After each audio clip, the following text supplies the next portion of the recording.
Amigos, que Dios les bendiga. Bienvenidos a una nueva edición del Evangelio Diario.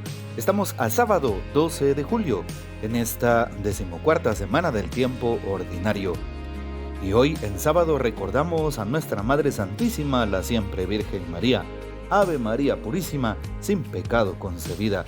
Que nuestra Madre del Cielo interceda por nosotros y que siempre seamos imitadores de su gracia, de su fe, imitadores de su amor a Cristo Jesús. Y para hoy en la liturgia recordamos a San Juan Gualberto Abad. Después de haberlo buscado inútilmente, Juan Bisdomini se encontró un Viernes Santo con el asesino del propio hermano. Se encontraron en un lugar solitario. El joven, hijo del noble Gualberto Bisdomini, desenvainó instintivamente la espada. El antiguo adversario, desarmado, cayó de rodillas y extendió los brazos, tácitamente implorante. Esa actitud que proyectaba la sombra de una cruz amansó al fiero caballero. Con gesto inesperado y generoso levantó al asesino del hermano y lo abrazó en señal de perdón. Con el corazón todavía en tumulto fue a arrodillarse ante un crucifijo de la iglesia de San Miniato. El Cristo, cuentan los biógrafos del santo, movió la cabeza en señal de aprobación. Entonces lo invadió una gran paz.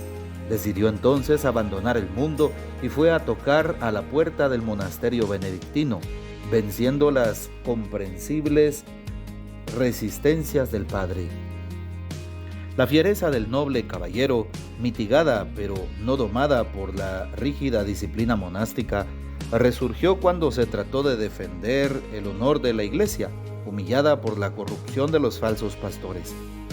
Blanco de su santa indignación fueron el mismo abad del monasterio y el obispo de Florencia, Mesabarba. Amenazado por ambos, tuvo que huir a la selva de Apenino, sobre el monte a lo largo del valle del Arno, cuyo nombre de Vallombrosa será famoso en los siglos siguientes por el monasterio que construyó allí San Juan Gualberto. Una gran casa rústica construida con madera y argamasa ofreció refugio a los numerosos jóvenes que acudieron allí, atraídos por la santidad del integérrimo monje y resueltos como él a dar la batalla a la simonía. De Vallombrosa, en efecto, bajaron los monjes templados por la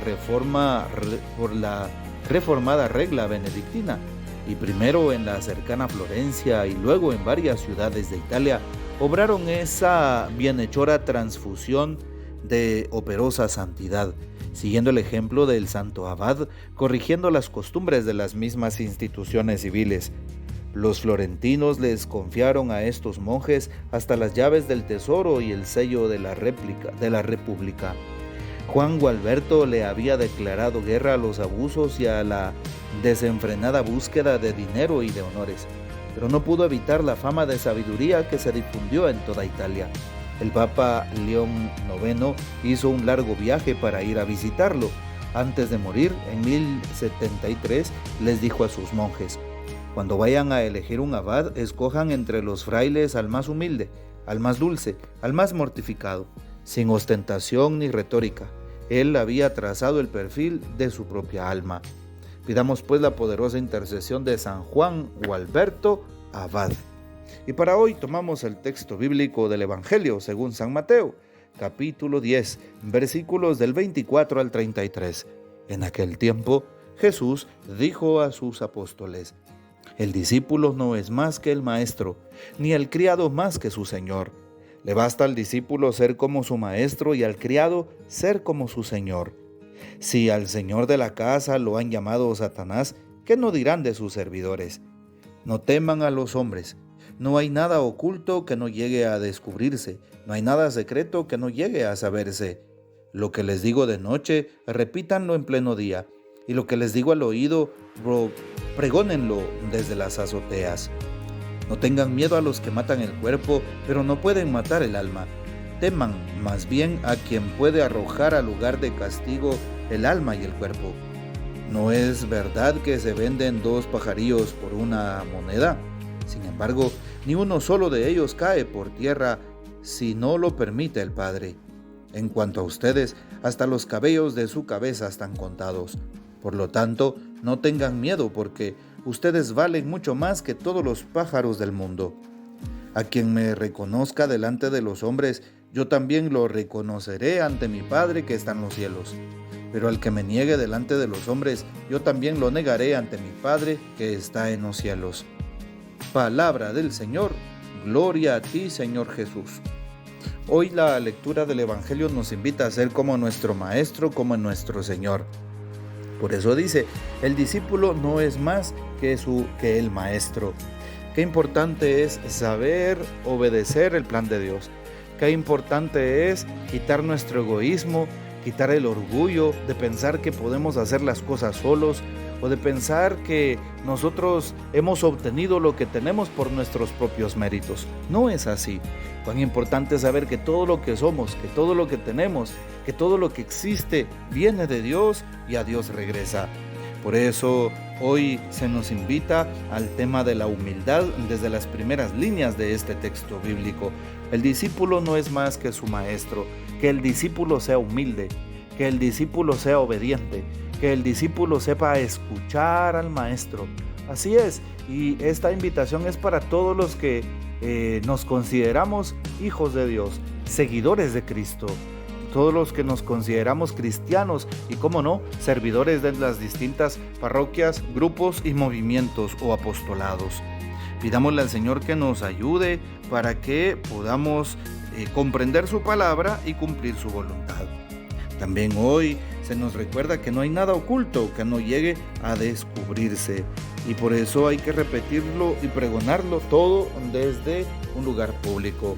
Se nos invita a recordar que para Dios no hay nada imposible y que todo saldrá a la luz, bien sea en este mundo o en la vida eterna. El Señor permitirá que en el juicio universal todo sea conocido. Por eso podemos ocultarle la verdad, ocultarle aquella situación que estamos viviendo, aquellos sentimientos, ¿verdad? O aquellas acciones cometidas a la propia familia, al propio director espiritual, al propio psicólogo, al propio sacerdote, ¿sí? Al propio esposo o esposa o a los que están más cercanos, a nuestro propio papá o mamá. Pero a quien no podemos ocultarle quién somos y qué hemos hecho es precisamente a Dios. Por eso hay que actuar diligentemente, movido por una ley universal, la ley del amor de Dios. Así es, sabiendo que Él velará mis entradas y salidas y Él se dará cuenta de lo que estoy o no estoy haciendo o dejando de hacer, pero desde el amor que me lleva a actuar, desde el amor que me lleva a ayudar al prójimo, desde el amor que me hace ser mejor persona. Hoy también se nos recuerda, no tengan miedo a los que matan el cuerpo, pero no pueden matar el alma. Cuán importante es pedirle a Dios que nos ayude a no tener miedo, especialmente cuando estamos evangelizando, cuando estamos llevando su palabra o cuando estamos defendiendo la verdad y denunciando las injusticias. No tengamos miedo de aquellos que muchas veces están en oscuridad. Llevemos la luz de Cristo, que seamos auténticos discípulos y misioneros. Y luego también se nos recuerda al final del texto bíblico cómo el Señor nos invita, ¿sí?, a recordar que hasta los cabellos de nuestra cabeza están contados. Y repite de nuevo el texto: no tengan miedo, porque ustedes valen mucho más que todos los pájaros del mundo. ¿Por qué? Porque somos hijos de Dios, no solamente somos criaturas. La dignidad que se nos da es por ser hijos, adoptados o adoptivos, pero al final de cuentas, hijos, con los mismos derechos, con las mismas obligaciones que un hijo de sangre tiene. Así que demos gracias a Jesús porque a través de su muerte, de su sangre en la cruz y de su resurrección gloriosa, nos ha hecho hijos del Padre. Sí, por filiación divina participamos de esa herencia eterna. Démosle gracias al Señor. Y bueno, tratemos de actuar en consecuencia a la palabra, a la verdad, al amor que viene de Dios. Y sin duda, nunca nos vamos a equivocar. Que el Señor nos bendiga, que María Santísima nos guarde y que gocemos de la fiel custodia de San José. Y la bendición de Dios Todopoderoso, Padre, Hijo y Espíritu Santo, descienda sobre ustedes y permanezca para siempre. Amén. Comparte este audio y hasta mañana.